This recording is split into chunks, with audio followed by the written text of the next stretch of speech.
श्री गणेशाय नमः। श्री सीतारामाभ्यां नमः। श्री हनुमते नमः। श्री उमापते नमः। श्री गुरुवे नमः। सब संतन की जय जय। जय जय सीताराम। राधे श्याम।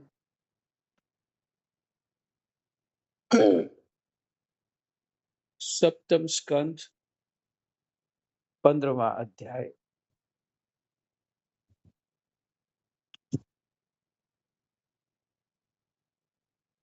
सुबह जो पाठ किया था उसमें कुछ बातें मैंने छोड़ दी थी।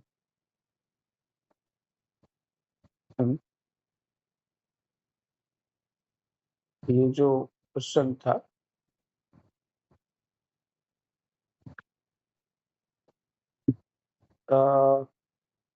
लगभग 52 से 54 तक, इन सब के विषय जो था श्लोकों का गहराई से बताना। अभी इसको छोड़ रहा हूँ, आगे पाठ कर रहा हूँ।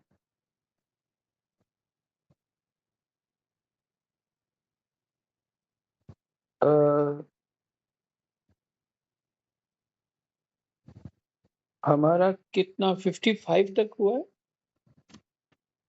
या इससे आगे हो गया पाठ? हाँ जी।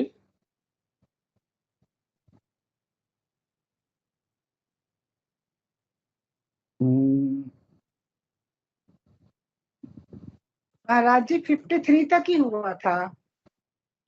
अच्छा, 53 तक नहीं? हाँ जी, कर दिया था पूरा देवयान वाला। देवयान संसार की ओर निवृत्त हाँ जी, हो हाँ जी, गया। हाँ जी, हाँ जी, हो गया था। 55 तक। 55 तक हो गया था। यस। तो यही जो श्लोक हैं, 3 श्लोक हैं वे लंबे, और इन्हीं का ही विस्तार करना है। अभी नहीं करूंगा, अभी इसके आगे चल रहे हैं। कृष्णाय वासुदेवाय हरे परमात्मनि प्रणतः क्लेशनाशाय गोविंदाय नमो नमः। राम।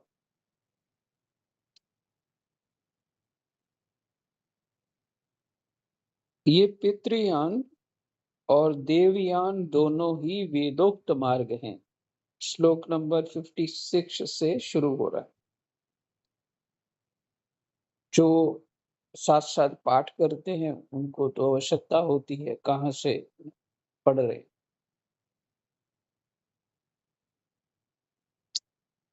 ये पितृयान और देवयान दोनों ही वेदोक्त मार्ग हैं।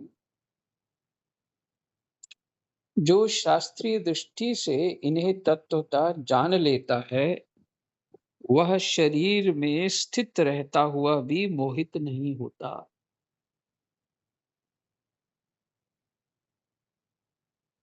जो शास्त्रीय दृष्टि से तत्वतः जान लेता है वह शरीर में स्थित रहता हुआ भी मोहित नहीं होता। पैदा होने वाले शरीरों के पहले भी कारण रूप से और उनका अंत हो जाने पर भी उनकी अवधि रूप से, उनका अंत हो जाने पर भी उनकी अवधि रूप से जो स्वयं विद्यमान रहता है, जो स्वयं विद्यमान रहता है। फिर से, पैदा होने वाले शरीरों के पहले भी,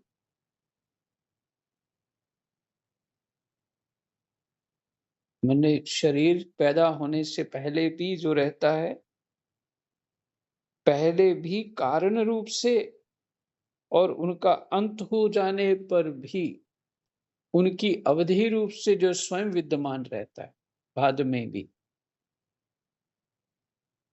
जो भोग रूप से बाहर और भोक्ता रूप से भीतर है। देखिए, ये तत्व दृष्टि है। जो भोग रूप से बाहर है, जो वस्तु दिखती है भोगी है और भोक्ता रूप से भीतर है।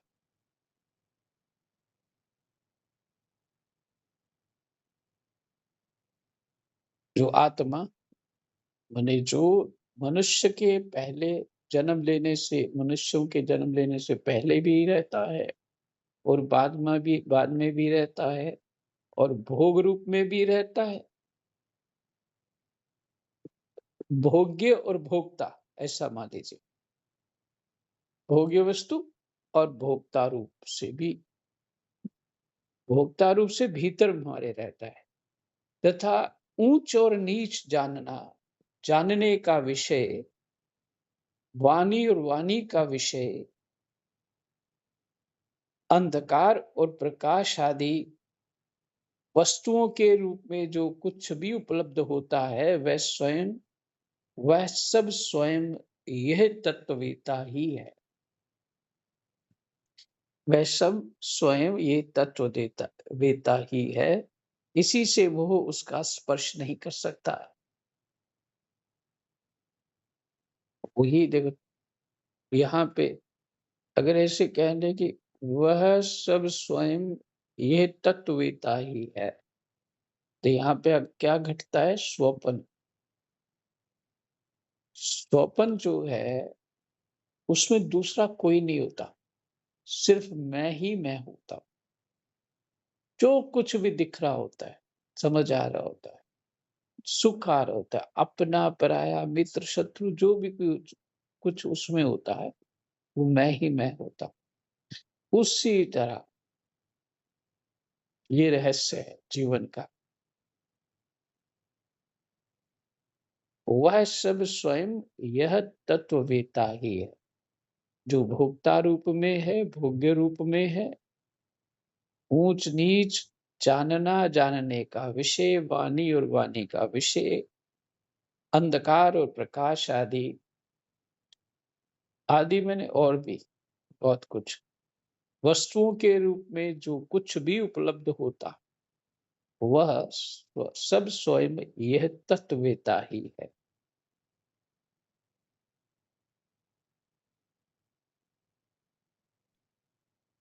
माने तत्व स्वरूप तुम, तत्ववेता, तत्व जानने वाला। इसी से मोह उसका स्पर्श नहीं कर सकता।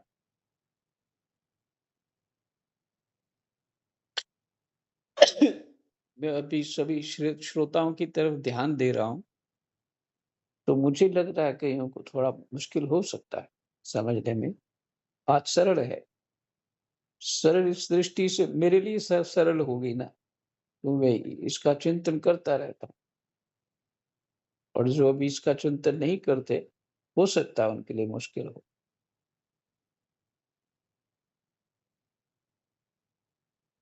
फिर से इसलिए पढ़ देता हूँ एक बार। हाँ, पढ़ ही लेना चाहिए।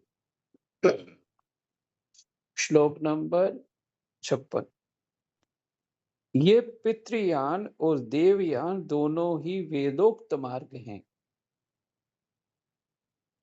पितृयान मैंने प्रवृत्ति मार्ग है ना, जो शास्त्रीय दृष्टि से इन्हें तत्वता जान लेता है। शास्त्रीय दृष्टि से अपनी जो दृष्टि होती है ना वो कहाँ से, क्योंकि हम गुणों में खड़े हैं, हमारी दृष्टि जो होगी वो गुण से सनी हुई होगी, शुद्ध नहीं होगी। माने देखने की समझने की जो शक्ति है वो गुण में ही होगी हमारी। किस गुण में खड़े हैं? तो जब त्रिगुणातीत होकर के जीव उसको अनुभव करता है वो कैसा होगा? वो कैसा होगा उसकी तो कल्पना भी नहीं कर सकते। इसलिए शास्त्र जो है वो गुणातीत की बातें बताता। इसलिए कहा वह शरीर में स्थित रहता है। राम राम। जो शास्त्रीय दृष्टि से इन्हें तत्वता जान लेता है वह शरीर में स्थित रहता हुआ भी मोहित नहीं होता।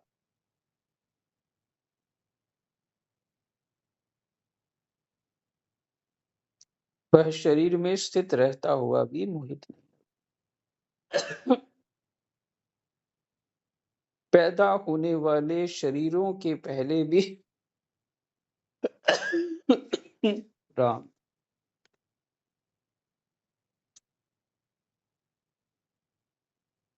पैदा होने वाले ये इस बात का तत्व दृष्टि से जो जान लेते हो, तत्वतः जो जान लेता है, उस शरीर में रहकर भी जान लेता है, ये तात्पर्य हुआ। फिर वो मोहित नहीं होता।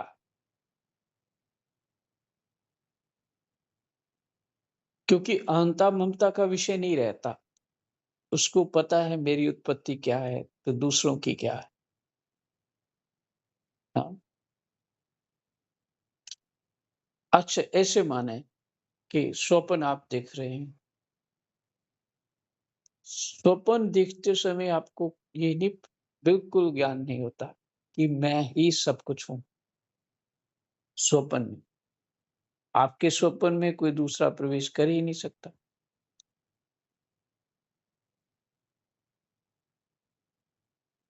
शायद कोई ऐसा सूक्ष्मदर्शी हो जो आपके स्वप्न में भी चला जाए, हो सकता है। क्योंकि ध्यान कर रहे थे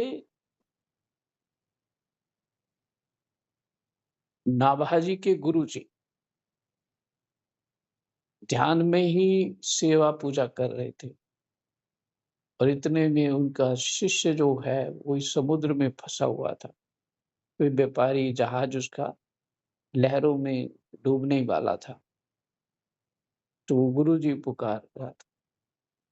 तो गुरुजी ध्यान में उसकी आवाज, उसकी पुकार समझ में आई, तो वो चले गए समुद्र के पास और संतावना दे के बोले कि ठीक है, सब ठीक हो जाएगा। इतने में गुरुजी वहीं खड़े रह गए समुद्र के किनारे, जिसमें ध्यान में ही है। शरीर उनका यही मंदिर के अंदर है। चले गए वहां, उनका उनका ध्यान वहां है। और नाभाजी मंदिर के बाहर, दरवाजा अंदर से बंद है और बाहर बैठे हुए।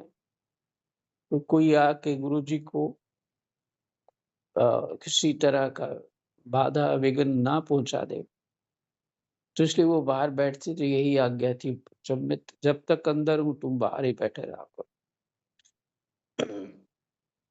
देखिए, नाभाजी गुरुजी से इस तरह से श्रद्धा प्रेम रखते कि इतना मन जोड़ लिया था उन्होंने कि गुरुजी ध्यान क्या कर रहे हैं ये भी उनको पता है ना। श्रद्धा प्रेम की ये शक्ति है।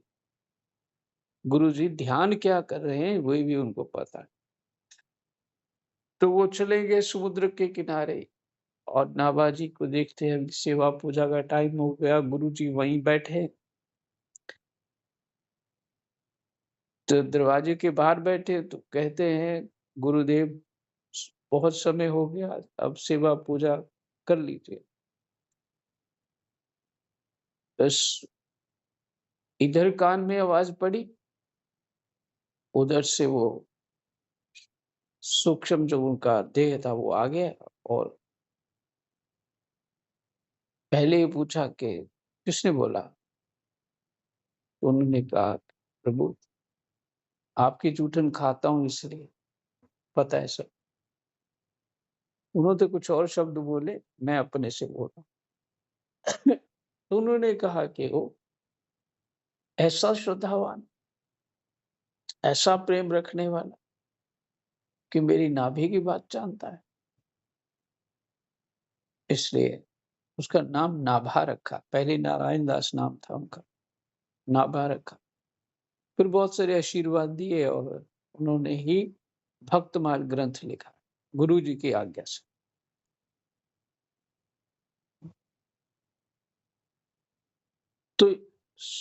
अगर ध्यान में जा सकता है कोई तो किसी के स्वप्न में भी जा सकता है। इस दृष्टि से कह रहा था। तो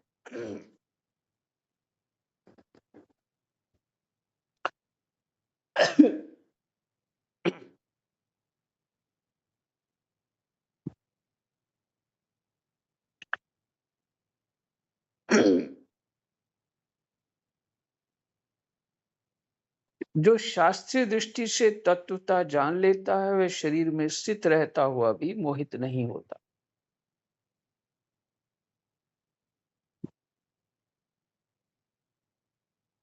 पैदा होने वाले शरीरों के पहले भी कारण रूप से और उनका अंत हो जाने पर भी उनकी अवधि रूप से जो स्वयं विद्यमान रहता है, फिर भी बाद में भी जो रहता है। पहले भी जो होता है शरीर उत्पन्न होने पर जो होता है तब भी वो होता है, भोग रूप या भोक्ता रूप से, और फिर अवधि रूप से मेरे बाद में भी रहता है। तथा ऊंच और नीच जानना और जानने का विषय जितनी भी बातें तात्पर्य संसार की प्रपंच है, जो भी आदि वस्तुओं के रूप में जो कुछ भी उपलब्ध होता है वह सब स्वयं यह तत्ववेता ही है। वो स्वयं ज्ञानी तत्ववेता ही है। इसी से मोह उसका स्पर्श नहीं कर सकता।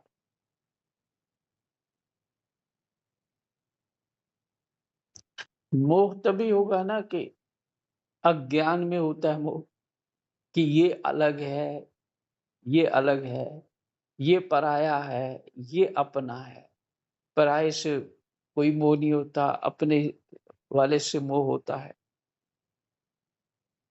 तो जब क्या होता है, जो ये जान लेता है कि पराया भी मैं ही हूँ, ये अपना भी मैं ही, तो फिर मोह कहाँ रह गया?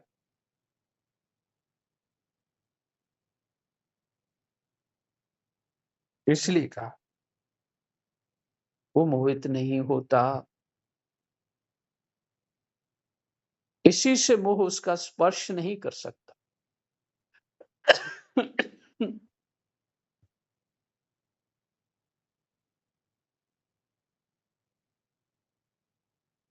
दर्पण आदि में दिख पड़ने वाला प्रतिबिंब विचार और युक्ति से बाधित है।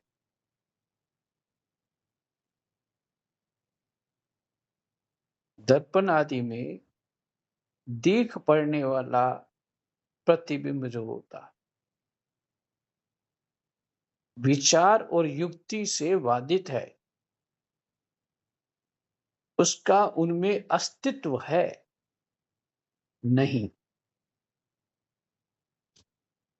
बढ़िया बात है। युक्ति से बाधित है, उसका उनमें अस्तित्व है नहीं। फिर भी वस्तु के रूप में जो वह दिखता ही है, वैसे ही इंद्रियों के द्वारा दिखने वाले वस्तुओं को भेदभाव भी विचार, युक्ति और आत्मानुभव से असंभव होने के कारण वस्तुतः ना होने पर भी सत्य सा प्रतीत होता है। दर्पण का दृष्टांत दिया। दर्पण में जो दिखता है वो सत्य सही दिखता है, पर सत्य होता नहीं हो। तुम हटे तो सब हट गया वहां से। तुम सामने आए तो वो प्रतिबिंब अपना ही दिखे। कहते वैसे ही इंद्रियों के द्वारा दिखने वाला वस्तुओं का भेदभाव भी विचार भी भेदभाव भी विचार कैसे लिख दिया, वस्तुओं का भेदभाव भी विचार युक्ति और अनुभव आत्मानुभव से, युक्ति और आत्मानुभव से असंभव होने के कारण वस्तुतः न होने पर भी सत्य सा प्रतीत होता है। जितने बादाम मलाई खाई है ना, वो सब पच जाएगी। ऐसे बुद्धि लगानी पड़ती है। इसलिए बुद्धि को कितना ध्यान से एकाग्र करके ये बातें समझ आती। तो इससे सरल क्या है इस बात का? सरल भाव ये है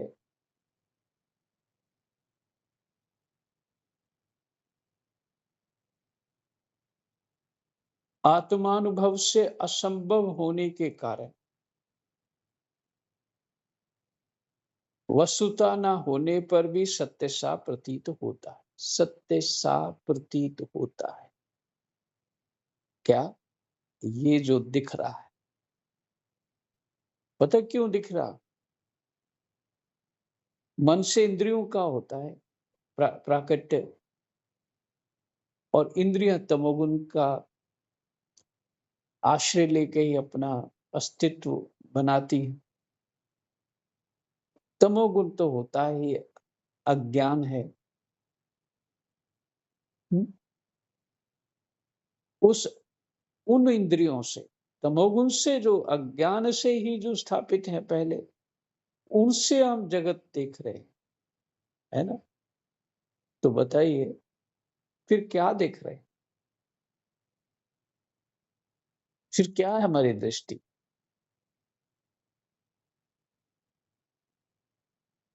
बिल्कुल, बिल्कुल कहिए कि जो ना समझी का विषय है, यही शब्द बोलूंगा। वहां कुछ है नहीं, जो दिख रहा है वो सत्य नहीं। यही माया है। माया इसी को कहते हैं। जो है ही नहीं वो भी सत्य करके दिखा रहे। कितना मोह होता है, कितना प्रेम होता है, कितना दुख होता है, कितना सुख होता है। हम्म। और जिस गुण में स्थापित होती है बुद्धि, उसका ही रस लेने लग जाती है। उसको मन भी उसी का रस लेने लग जाता है। क्या विचित्रता! तो यहाँ हमको सिर्फ ये समझना है, बड़ी मोटे ढंग से बात समझनी है, जिससे प्रतिबिंब सत्य नहीं है और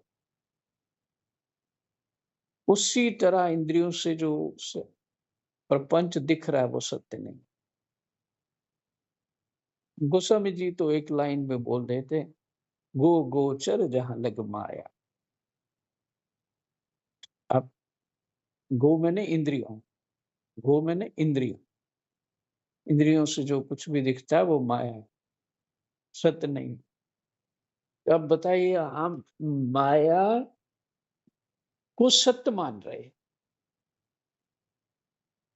इसलिए प्रवृत्ति का आश्रय लिया है।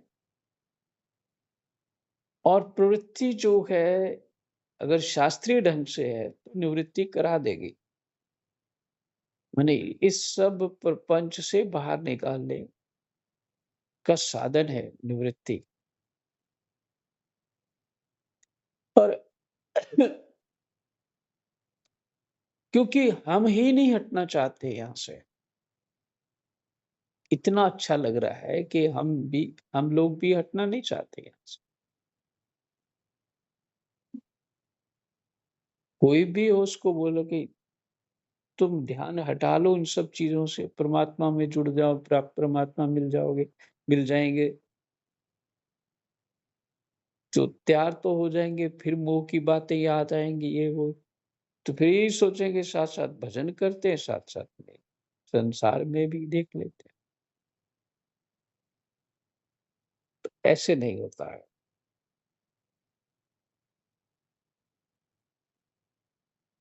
ऊपर जो आपने कहा, पढ़ा, जो है जो सुना ऊपर ये था कि वो ही सब कुछ है। तो स्वप्नवत है ही है। एक स्वप्न का दृष्टांत आया, इसमें एक प्रतिबिंब का दृष्टांत आया। ये सब उसी की ओर इंगित कर रहे हैं कि वो तत्व ही है, ऐसा मान, कोई दूसरा नहीं है, क्योंकि तत्ववेता है, दिखने वाला ही है और कोई नहीं, साक्षी ही है।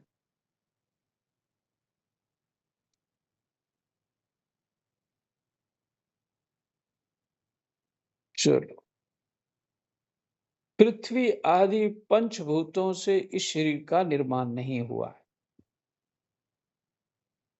पृथ्वी आदि पंचभूतों से इस शरीर का निर्माण नहीं हुआ है। वास्तविक दृष्टि से देखा जाए तो ना तो वह उन पंचभूतों का संघात है और ना विकार या परिणाम ही, क्योंकि ये अपने अवयवों से ना तो पृथक है और ना उनमें अनुगत ही है, अतएव मिथ्या है।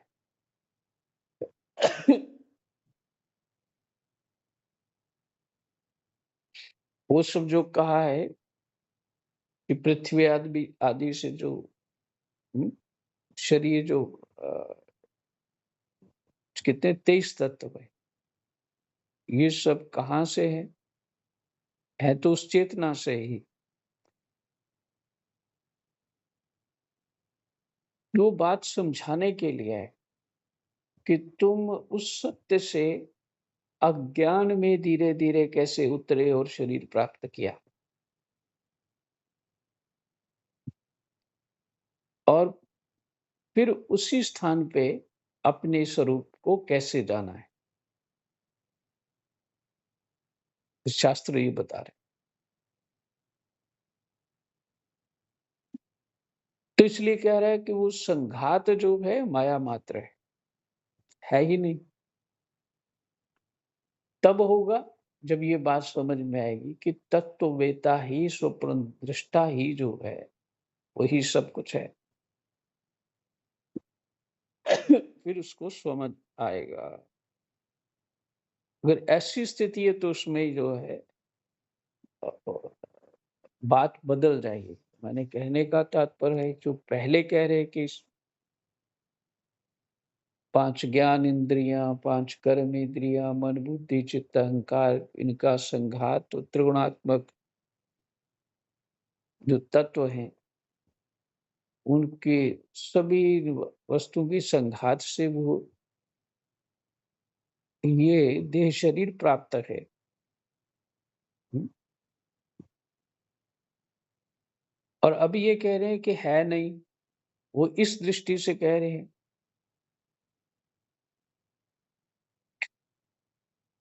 कि तुम नहीं बनाया हुआ। जब तुम जान लोगे मामला क्या है, फिर दिखेगा कि ये है नहीं, तब पता लगेगा स्वप्न मात्र है, तुम्हारी ही रचना है। और जब वो स्थिति आएगी, हम अपने आप को तत्व स्वरूप जानते हैं, तब ये स्थिति ये बात समझ में आएगी कि माया मात्र है। अभी नहीं, अभी तो हम वहां खड़े हैं तमोगुण में, शरीर में रजोगुण तमोगुण सत्वगुण के संघात में खड़े हैं।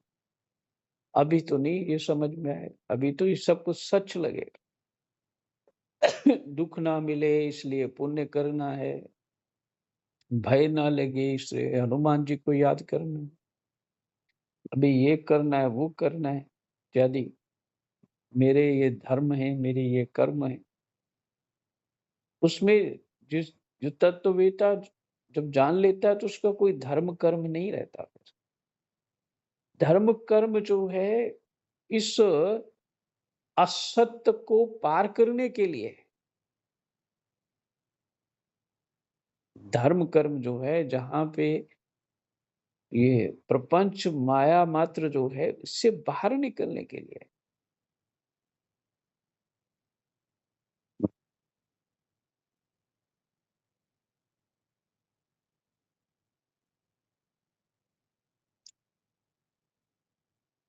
इसी प्रकार शरीर के कारण रूप पंचभूत भी अवयवी होने के कारण अपने अवयवों सूक्ष्म भूतों से भिन्न नहीं हैं।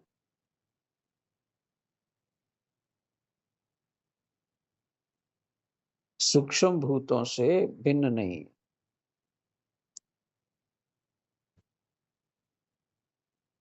अवयव रूप ही है। जब बहुत खोजबीन करने पर भी अवयवों के अतिरिक्त अवयवी का अस्तित्व नहीं मिलता,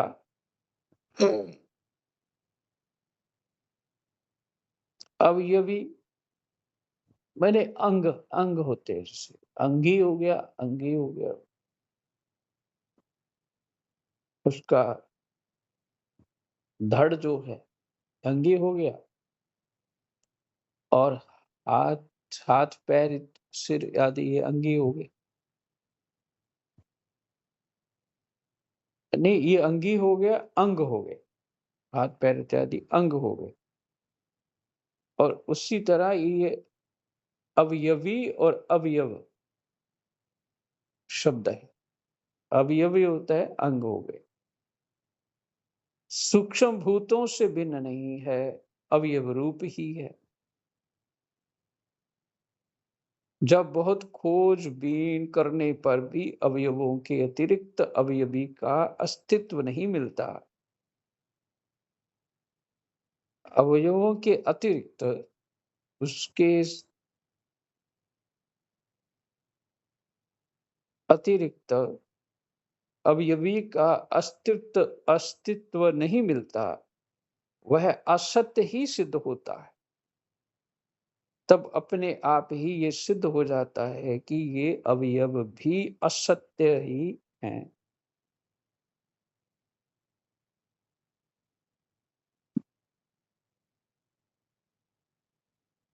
जब तक अज्ञान के कारण ही परमात्म तत्व में अनेक वस्तुओं के भेद मालूम पड़ते रहते हैं, अज्ञान के कारण परमात्म तत्व में ही है परमात्म तत्व, और पर हमें अज्ञान से प्रपंच दिख रहा है ना।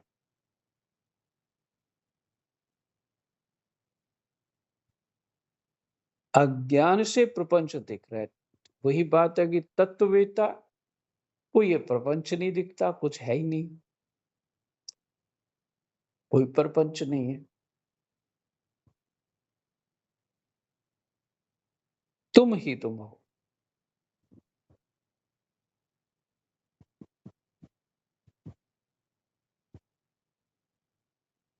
तब तक ये भ्रम भी रह जाता है, तब तक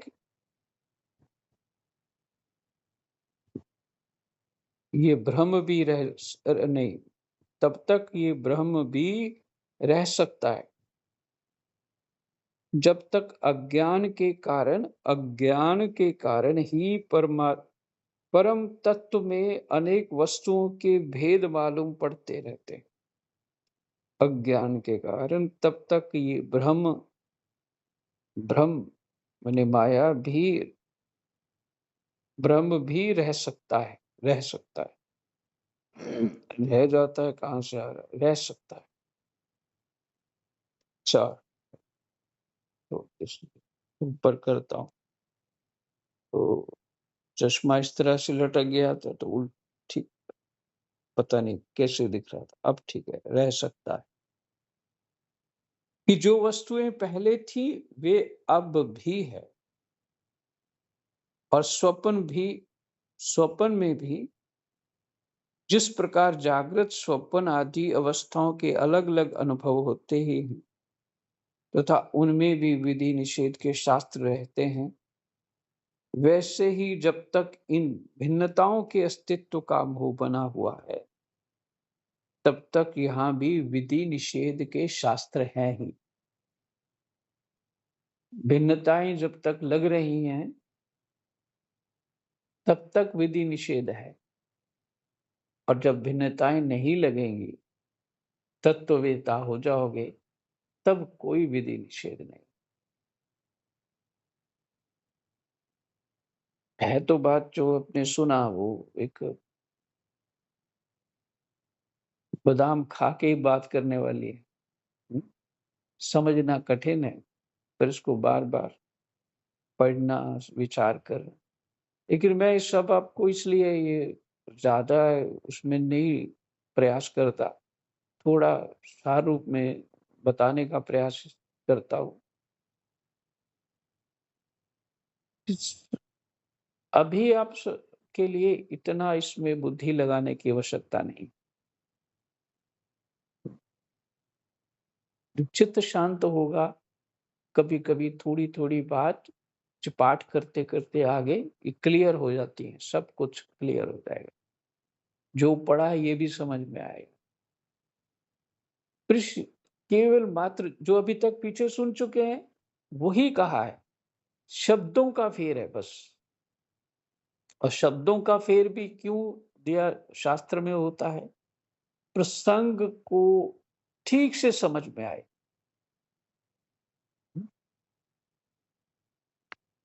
प्रसंग ठीक से समझ आए, इसलिए पहले किसी और ढंग से कहा, फिर किसी और ढंग से कहा, कई बार अलग-अलग ढंग से कह दिया, एक ही बात को। प्रसंग ठीक से समझ में आए, बस ये है। ठीक है जी, यही विश्राम करते हैं। कृष्णाय वासुदेवाय हरये परमात्मने प्रणतः क्लेशनाशाय गोविन्दाय नमो नमः।